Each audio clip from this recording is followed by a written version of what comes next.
Seule télévision française à avoir été invitée, Alsace 20 vous emmène au Tibet pendant 5 jours. 5 jours à parcourir un pays synonyme de mystère pour la plupart des Occidentaux.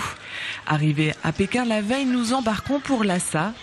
4064 km séparent Pékin de Lhasa. Près de 4 heures après le décollage, nous survolons enfin les paysages grandioses du Tibet. Des hauts plateaux à la beauté exceptionnelle, des montagnes puissantes, la lumière des altitudes, un Tibet magnifique, un Tibet mystérieux qui a toujours attiré le reste du monde. Pour nous, c'est le premier jour d'un voyage de 5 journées marathon. Le Tibet n'est pas considéré comme le toit du monde pour rien. L'acclimatation n'est pas évidente. Avec une altitude moyenne de 4000 mètres, le Tibet dispose du plus haut plateau du monde. À cette hauteur, forcément, l'oxygène se raréfie. Dans l'air respiré, elle diminue des 2/3. Rares sont ceux qui échappent au mal des montagnes. Essoufflement, mal de tête, fatigue en sont les principaux symptômes. Pour mettre un maximum de chance de notre côté, Nima, un médecin tibétain, nous accompagne tout au long du périple. Tout le monde peut être atteint de ce symptôme ou de celui-là, et je crois que le plus important, c'est de ne pas attraper le rhume avant d'entrer dans le plateau, puisque le rhume, ça aggrave les maladies, et notamment, ça peut entraîner des maladies très graves pulmonaires.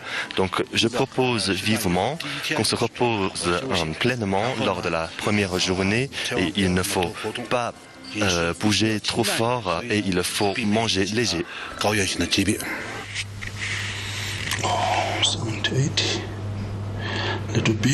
La première consigne, c'est de se reposer un maximum le jour de l'arrivée.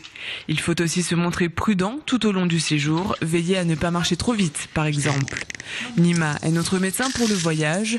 Né à Lhasa, il a principalement étudié la médecine tibétaine que lui a transmis son père. Une médecine protégée par l'État, vieille de 2800 ans. Diplômé en 1984, Nima travaille toujours à l'hôpital de la médecine tibétaine à Lhasa. Mais dans son lot de médicaments, médecine chinoise et occidentale y ont également leur place. Les médicaments ont d'ailleurs été notre cadeau de bienvenue. Certainement des liens entre la religion, entre le bouddhisme et la médecine, mais je crois que c'est plutôt un lien de croyance, parce que dans la pratique, nous croyons en science et pas en religion.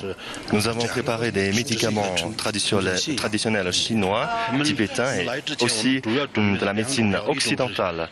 Et en ce qui concerne les médicaments chinois, ça sert plutôt à prévenir les maladies, le mal des montagnes et également les maladies très graves liées aux poumons et également le rhume. Ces médicaments servent principalement à renforcer la capacité pulmonaire des hommes et également de promouvoir le métabolisme.